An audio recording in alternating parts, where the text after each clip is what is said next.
You're watching MMA Oddsbreaker. Today I'm talking to Larry Crowe, getting ready to fight Quentin Henry in Legacy Fighting Championships 37. Larry and I were actually talking before we started recording about changes, getting an opponent change. It used to be only what happened in the small organizations, but even the UFC is having problems now where they call it the injury bug, gets in the way and you have to change up.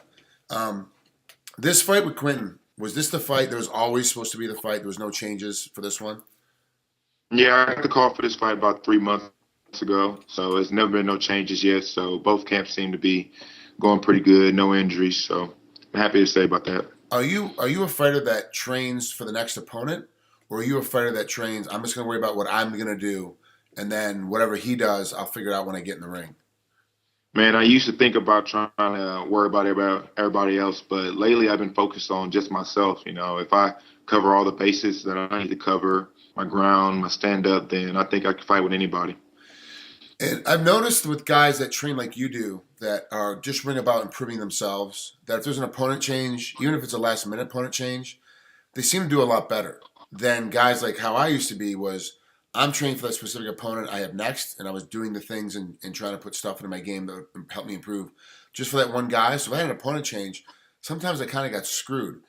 Do opponent changes affect you very much when it's time ready for fight time? And is there a point where, okay, a week before, 2 weeks before, even 3 weeks before, where you're like, this is if the opponent changes right now, I'm done. I'm not going to fight. I can't fight because I can't adjust. Uh, I fight anybody, so I've never been worried opponent changes. Like I said, you got to be focused on yourself. You can't be always trying to change your game to fit somebody else. If you're worried about what they can do, then you're taking away from yourself already. You know, Worry about what you do best and apply your game to every fight. If you try to make yourself a stand-up fighter when you're not a stand-up fighter, you may get knocked out. Just, when you get in the ring, your reactions, you go back to your fight instincts, and that's how you fight. So if you're worrying about trying to take them down or doing something you're not used to, that's when accidents happen for yourself. What is the thing that you do the best? I used to be a stand-up fighter for sure, but lately I've been training a lot of groundwork with Jeff Messina, and I feel I'm a good ground and pound guy. I like to take people down and I like to ground and pound. What is Quentin's best attribute? What does he do the best? From what I've seen, he's a stand-up guy, but he's had a few submissions from the ground. But a lot of the people he's fought have been, I guess, of the lower talent, not exactly the level I've been fighting. But I think he's more of a brawler. He has a lot more of a brawler. Yeah, yeah. So I pretty much think that he's going to come in there and try to make it a war. But like I said, it's use my game and don't try to fall into his plan. With a win over Quentin Henry, where does it put you within the rankings of Legacy Fighting Championships? Because now with Legacy, everybody knows there's several organizations that get brought up to the UFC. Obviously, Legacy is one, RFA is another, and then CFFC out of the East Coast is the third. That the UFC seems to grab a lot of their guys now, are starting to pull them up to the UFC ranks. So ranking in Legacy is very important now. Like maybe 2 years ago, where it really didn't matter, anybody get called up.